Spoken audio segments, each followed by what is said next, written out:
Since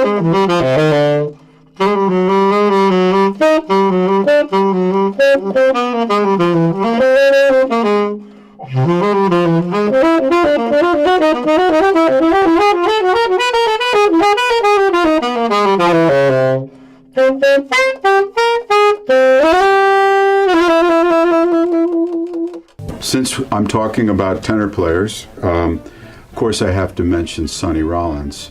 And I decided to pick this one because in my own personal evolution as a musician, this one had a real meaning for me. You know, again, Sonny is an artist that went through several periods. You know, his first period was basically almost perfection, one could say. You know, up until like Saxophone Colossus.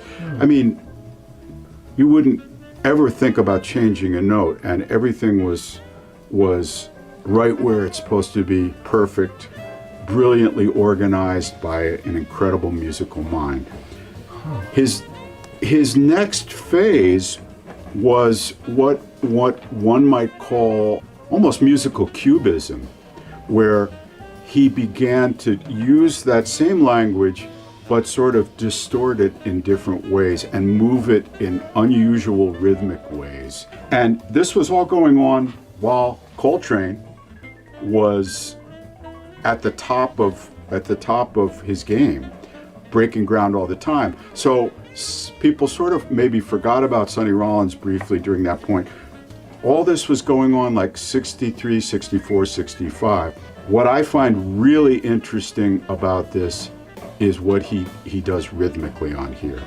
He plays rhythms in a way that probably are not even notatable. I mean, maybe Gunther Schuller could do it with, you know, like under a bracket of 6 subdivided down to 64th notes, but basically he was able to play in the cracks rhythmically in a way that I'd never heard anybody ever do and make it swing. And I was completely fascinated by what this was. Sonny kept evolving.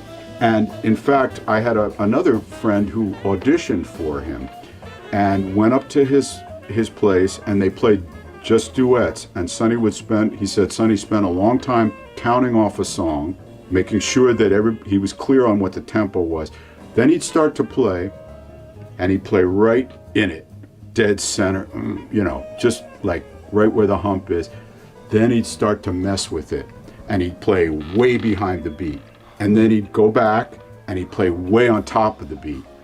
And what he was looking for was to see if the drummer could hold their place through all that manipulation. Because what he was doing was very similar to what Train was doing. Train was creating another type of tension and release by superimposing harmony over other harmony. Sonny was doing it with rhythms. So he would play against the time, like really against it, then bring it right back in and put it right in the pocket. And he'd keep going back and forth, creating this tension and release in the music, very much the same way Train was doing it with harmony. I mean, I never spoke to him about it, you know, obviously, but this is what I got from it. Hello. Welcome to a tribute to Sonny Rollins. Today is Sonny Rollins' 90th birthday, and I'm here with the saxophonist and scholar, Jed Levy. Hello, Jed. Hello, Brett. How are you? Okay. I admit to the saxophonist part, but I don't know about the scholar. I'm just another fan of Sonny Rollins, actually. Well, I think you're underestimating your knowledge and ability to communicate, Jed. Now, I first heard Jed when my friend Hendrik Merkens recorded with him a few years ago, and he said, "You got to hear this tenor player," and wow. And then several months ago, Jed posted a version of Freedom Now with Craig Handy that kind of blew my mind, and we connected, and I posted it on my YouTube page.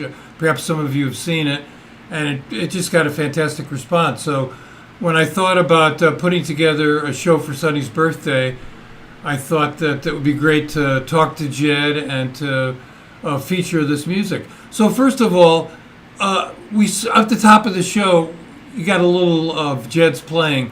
Jed, could you please introduce yourself so if people don't know you, They will after this.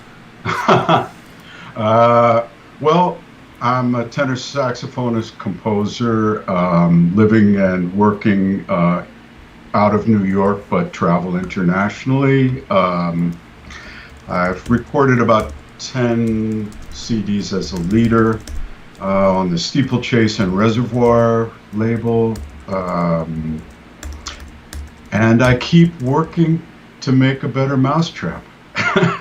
I don't know what else anybody would really like to know. There's a lot of my work is online. I've met a lot of people all around the world playing music, which has been a real privilege to be able to do that. And every day I get up and try and think how to do it a little bit better. Well, it's working because you sound pretty good, man. Now, when did you first get turned on to Sonny Rollins? Fairly early on. I think the first thing I was thinking about it. The first thing that maybe attracted me to it was his sound. And initially, I think at the time, Coltrane's sound was sort of more prevalent at that particular time, with a whole younger generation of people sort of playing out of Coltrane's thing. And when I heard Sonny's sound, I was like, this is real, this has just such a huge body to it. As much as I love Trane's sound, it was just a whole nother way of approaching the saxophone. And I became very curious about how one could produce a sound of such immense emotional weight.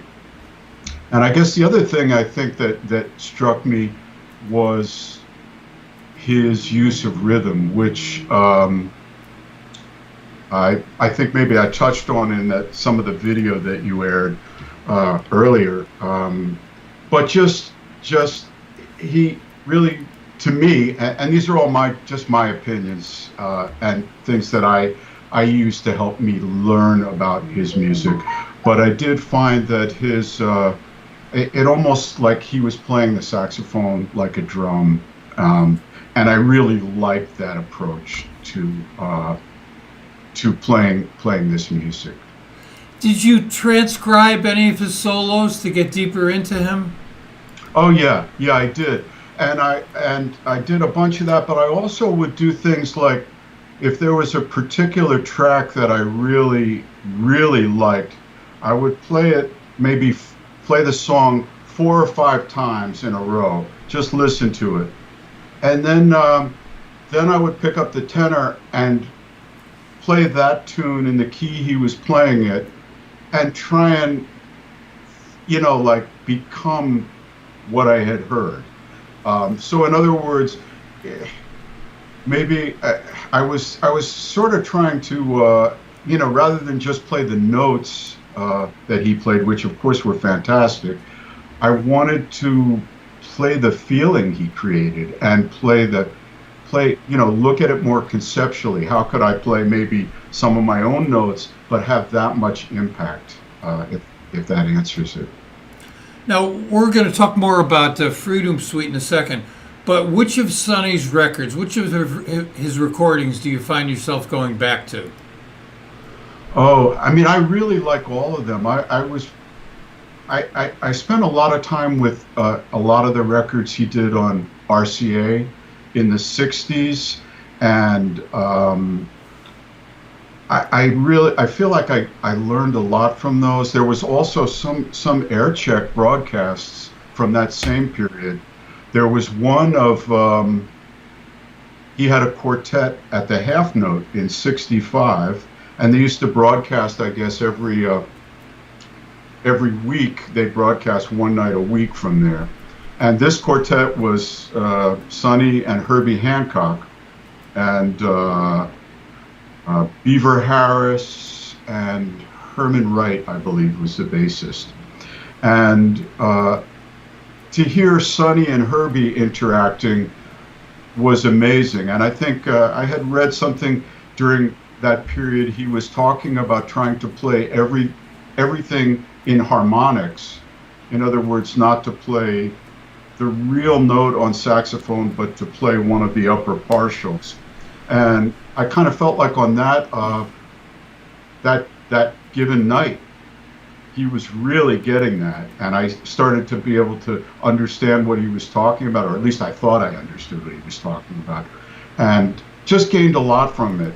Also sort of like him being able to almost take a cubist look at some of his earlier phrases and place them in such different places rhythmically, and just refract them in a whole new way was very, very fascinating. I loved it. And So, what about Sonny live? Have you seen him play live? yeah, the first time I saw him live was at the Jazz Workshop in Boston, and I was at New England Conservatory, and one of my classmates, saxophonist named Ed Jackson, his brother was playing bass with Sonny, Dave Jackson, who unfortunately passed away not that long ago. But he was a great bass player, and he was in Sonny's band, so we all went down to hear the band. And the night I went, they had an electrical issue on the stage. All the power went out, and he had electric guitar, electric bass, and electric keyboards. So nobody could play but Sonny and the drums. So he played a whole set with just the drummer. I think it was it Eddie Marshall? Could have been Eddie Marshall. Yeah. Yeah, I'm not Large sure. fellow. Yeah, also played the saw. Did musical solos on the saw. I think that's the same guy. Anyways, it was incredible. It was much more than we had bargained for. I mean, he just played. He took off the mic off his bell and walked around the club and played for over an hour, just basically solo saxophone. And it was like, whoa, okay, I'm convinced I'm a fan for life after that. Yeah, he has a way of rising to the occasion against all odds, and it's amazing. I've seen him many, many times, and I think, and I've been in the recording studio with him as well. He does not like being in the recording studio. In fact, when he started his own label 15 years ago, he only issued live recordings, a series called Road Shows, Volume Right. 1, 2, 3, and 4. Right. And because I was once in the recording studio with him, I think it was when he recorded Global Warming, and he was like just really uptight, really unhappy, obviously didn't want to be there, but in a live situation, he feels unencumbered by anything, and he just goes for it. Just incredible.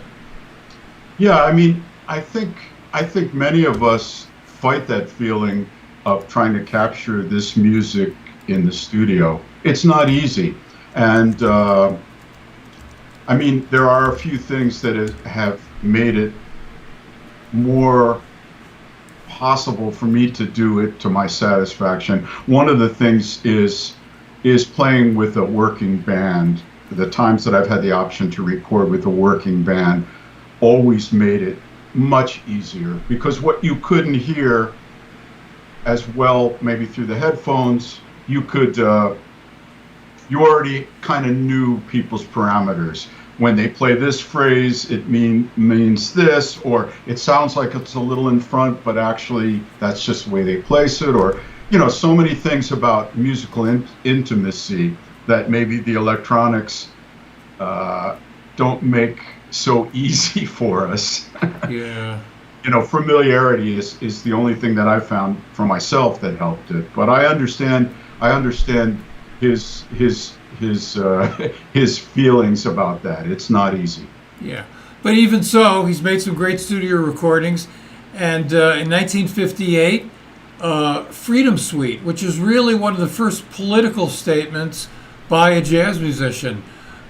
Shortly after that, in '59, Mingus came out with Fabus of Faubus, and Max Roach recorded the Freedom Now Suite. But when Sonny released the Freedom Suite in 1958, he was alone. Why did you choose to record Freedom Suite? Well, first of all, I would say that we were all of us musicians here in the New York area have been on lockdown since mid-March, and everybody was just dying to play some music.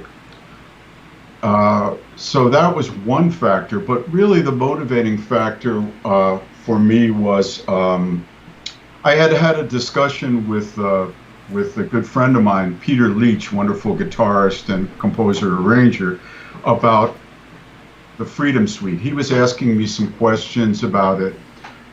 If I already knew it. I said, no, I've listened to it a bunch, but I've never tried to play it. And so his interest in it got me looking at it, and I ended up learning the piece off the record. And I thought, wow, I've listened to it for years, but it's such a wonderful piece. And then I picked up the record jacket and I read Sonny's statement on the back. And it kind of hit me like a hammer, really, that it was so profound that his words in 1958, it was just like it could have been written today. And the same issues, the racial issues in this country, all the injustice that was going on was so, it just completely blew me away that this statement of 1958 still needs to be addressed in today. So that was really my motivation for putting this together. And the first person I called was Craig, who he and I are good friends, and have played together, and we had been talking about trying to do something musically together. We do a lot of other stuff. We like to ride bikes together, do all sorts of stuff, get geeky about mouthpieces, whatever, saxophone stuff. But so I said, Craig, look, I'm thinking about this. First of all, would you be interested in doing this with me? And do you think that I feel like this is the kind of statement that I would like to make politically, where the music brings you into it. I feel like this might be a way of lending my support to the Black Lives Matter movement and all of that. Do you think that I'm off in any way? Please, we're good enough friends to talk about this, as a white person who wants to try and help and make a difference, please tell me that this sounds right to you, or not. And so he said, no, this is a great idea. Let's do it. This is fantastic. I'd love to do it. So then we got Peter Slavoff, who I've been working with a bunch, who's a wonderful bassist, works a lot with Joe Lovano. And I called one of my oldest musical friends, Steve Johns, who we've been playing music together since we were both like teenagers. We both were at New England Conservatory at the time. And I asked them if they'd like to participate, and they both had the same feeling. This is great, let's do this. So we did it on my back porch. My daughter helped with the filming and video editing.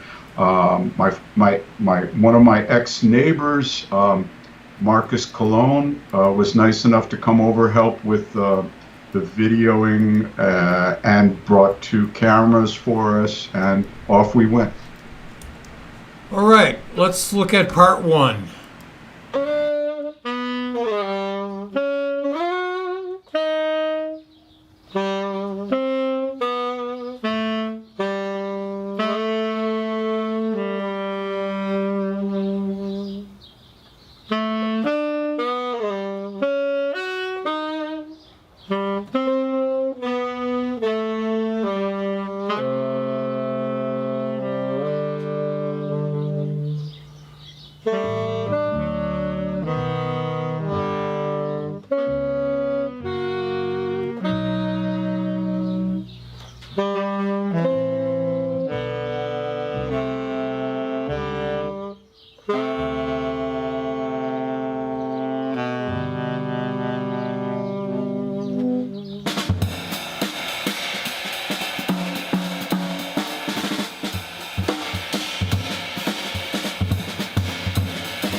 In 1958, the iconic saxophonist-composer Sonny Rollins wrote, performed, and recorded a multi-movement suite which he titled the Freedom Suite.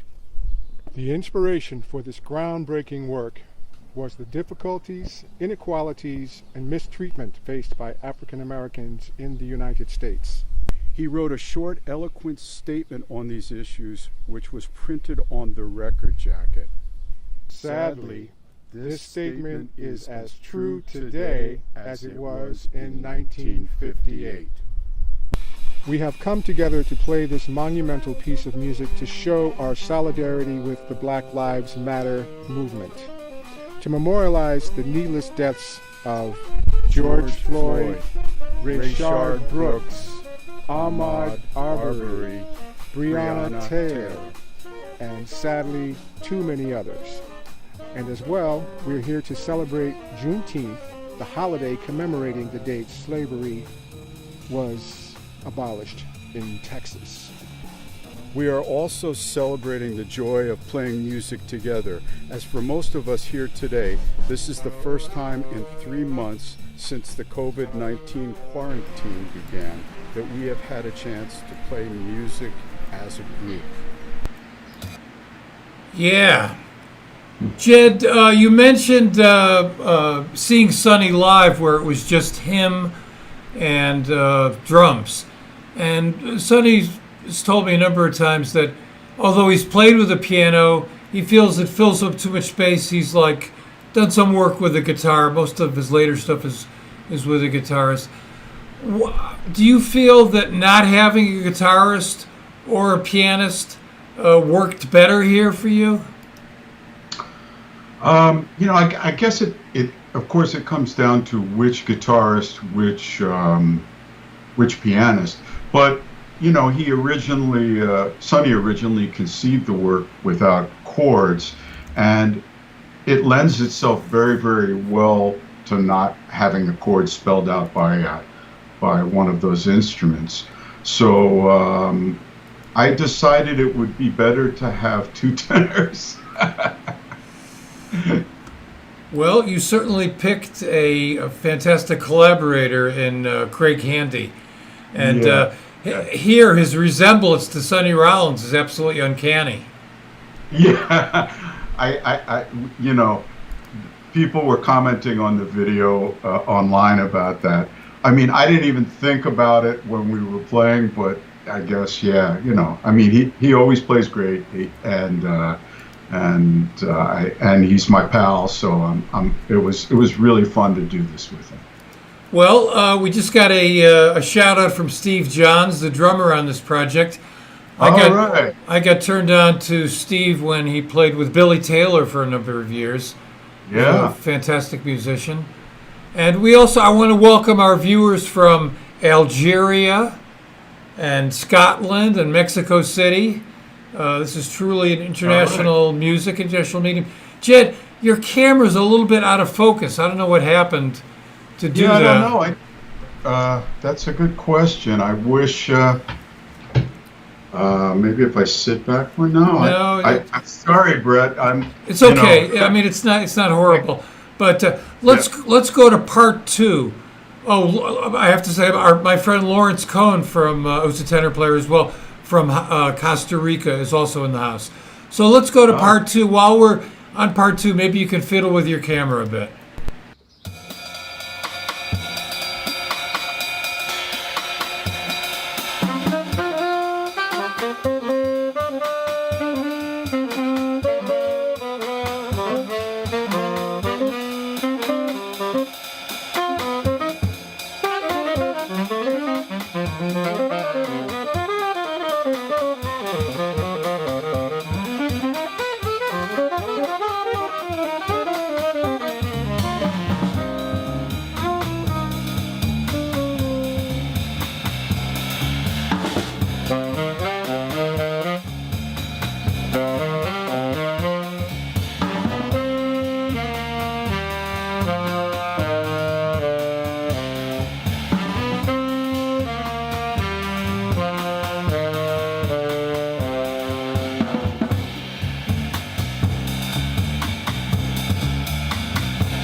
After a discussion with a friend about this music, I reacquainted myself with this wonderful piece and decided I would like to perform it. I realized the timeliness of dealing with this material carried a large responsibility, so I reached out to some good friends and asked them what they thought of this and would they join me. I am proud to have my friend and one of my favorite saxophonists, Craig Handy, here with me. I am proud to have my friend, the great bassist, Peter Slavoff, here with me. Our drummer is the wonderful Steve Johns, who I've been playing this music with since we were teenagers. And my name is Jed Levy, and I'm very glad my friends could join me today. Well, we're very glad to have you here as well, Jed. And thinking about this music, this particular recording, and your take on it, I think, well, I come from the 60s. I'm a child of the 50s. I came of age in the 60s. And there was a political tone to a lot of the music in the 60s. The music and the politics were intertwined in many ways. And for me, that was the last time that's happened. Why don't you think, given what's happening in the world today, do you think we're going to see more political statements by musicians?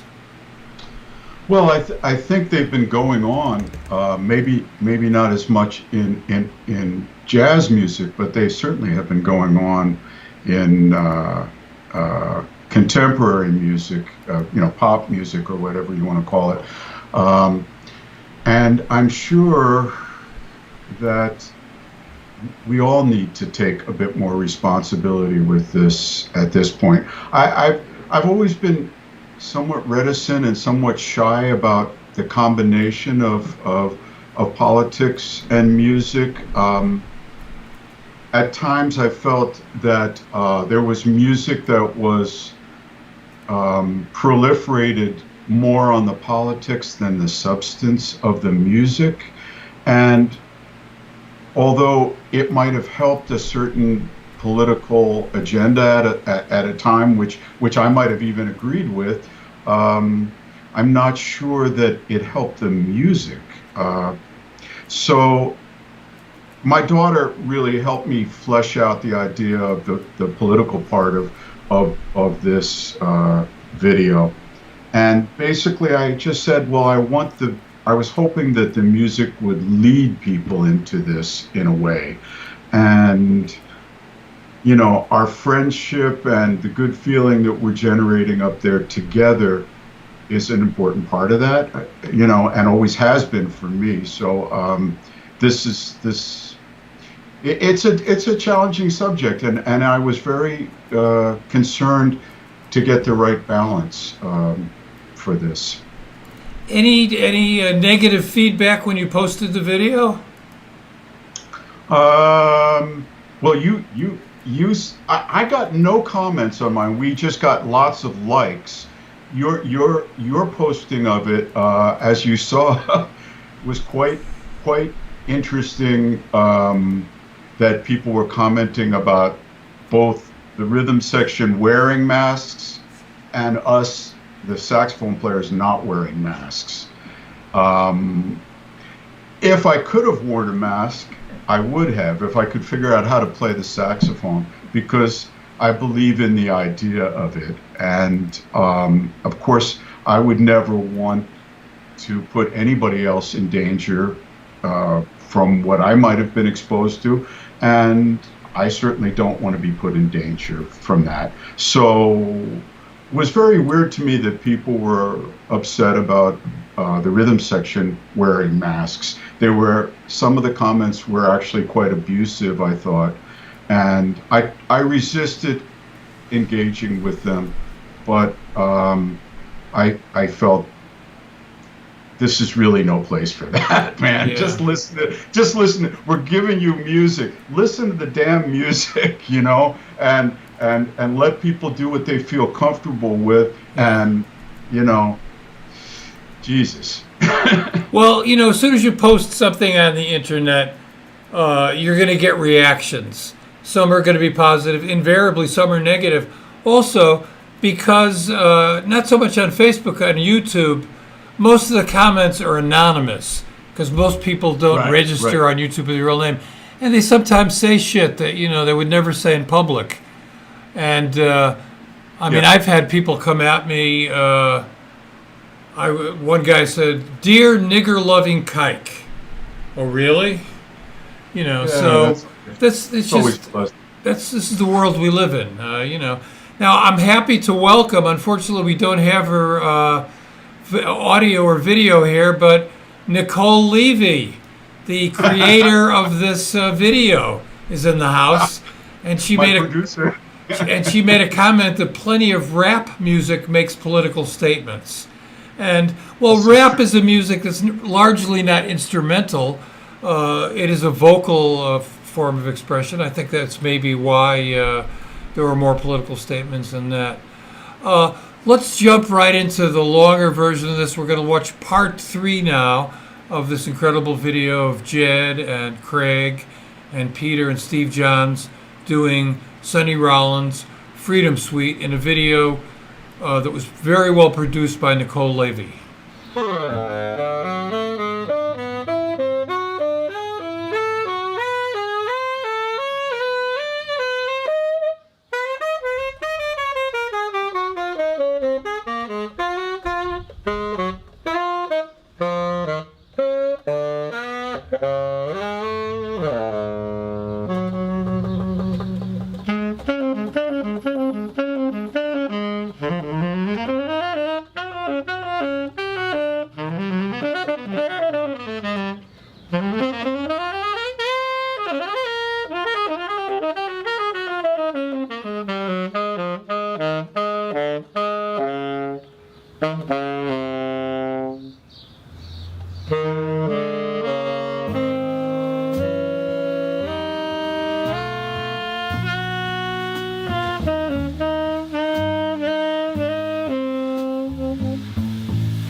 offer you this performance in the hope that this music will make you Feel, think, and act.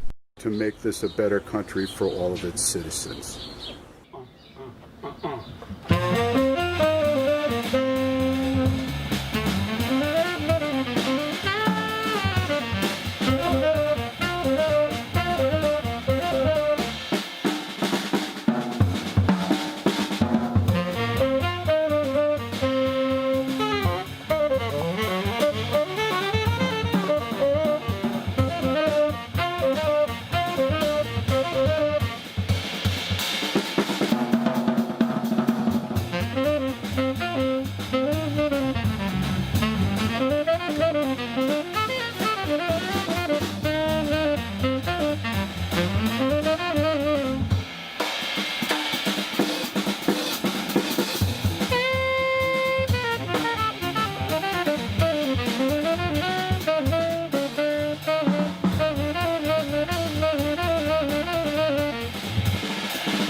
Yeah. Wow. I hope you record that, Jed. Recorded. We're actually talking about that. We're talking about looking. Craig and I were having discussions about trying to actually record it. Yeah, I think that's a good idea. We want to welcome one of our viewers from Poland. We told Lusoweski is here today. Cześć. You know what I'd like to do here? Jak się masz?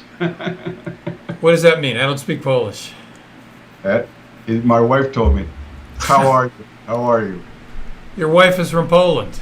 My wife is from Poland, so. Fantastic. Here's an interesting comment. Freedom is all we need. This is from our friend in Nigeria, Yassine, and I would certainly agree with that.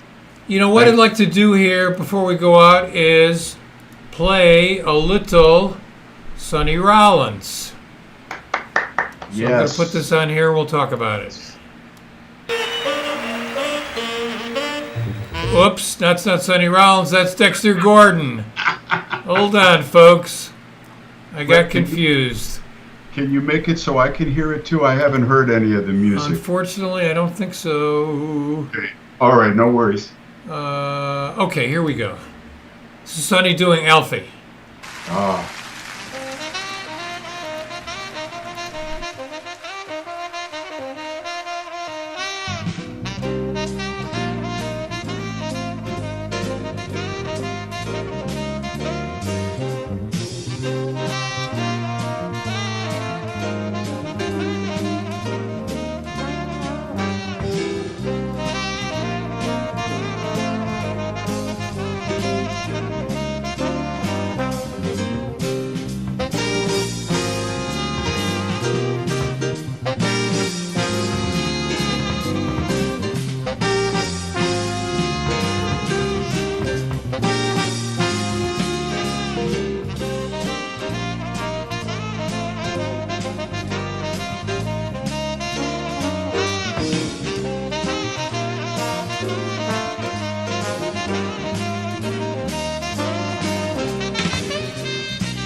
Oh, yeah. That was the theme from Alfie. Sonny wrote for the 1966 Lewis Gilbert film starring Michael Caine. Burt Bacharach wrote the title song, but Sonny did the rest of the soundtrack. He was in London in 1965, and the filmmakers approached him about doing the soundtrack, and he saw the film, and he thought that Alfie was his kind of guy, so he decided to do the soundtrack. And that particular song, Alfie's theme, is something that has lasted. It's one of the songs he loves to play. Well, Jed, I want to thank you for joining us today. We've got almost 100 viewers here. This is actually the most watched live version of Jazz Video Guy Live that we've ever done. So thank you. I should be thanking you. It's a real honor to be here with you, and also, most importantly, let me wish my heartfelt happy birthday to Sonny Rollins, and thank you for all of us who have enjoyed your music for such a long time. Keep going, man. Keep going. Thank you so much. Yeah. Well, hopefully he'll hear about this. You know, Sonny doesn't have a TV, doesn't have a computer, doesn't have a smartphone. I know that he listens to the radio a lot. He listens to NPR, and in 2014 he came down with a respiratory problem, and unfortunately can't play anymore. Yeah. But if you want to know what Sonny is up to lately, there's a podcast that came out today by Cornel West. He's interviewing Sonny on his birthday. And also, I recommend a recent article in the New York Times, an interview with Sonny, where he talks a lot about a number of issues. So once again, we want to thank Jed Levy for joining us today and making this great recording. And please visit his website, jedlevy.com. For those who don't know you, Jed, but want to get into your music, which of your recordings should they check out? Well, one of the two most recent ones, one is called Travelogue, and the other one is called the Italian Suite. Both of those are all original music. Travelogue is with a band that was touring. We had just finished a 6-week tour for the U.S. State Department, and so it was a lot of fun to record that. And both are with that same band. So, and if you want to know more about me, maybe even better than the website would be if you can like the Jed Levy Quartet on Facebook. That's usually what I use for advertising releases or gigs or any or something like this even. So if you're interested in more, please stop by and just like that, and then I'll be able to send out whatever is going on. Well, great, Jed, and thank you so much for joining us today. I hope that you can come back again sometime. You can come back. You can come back again sometime, and we can focus on your music.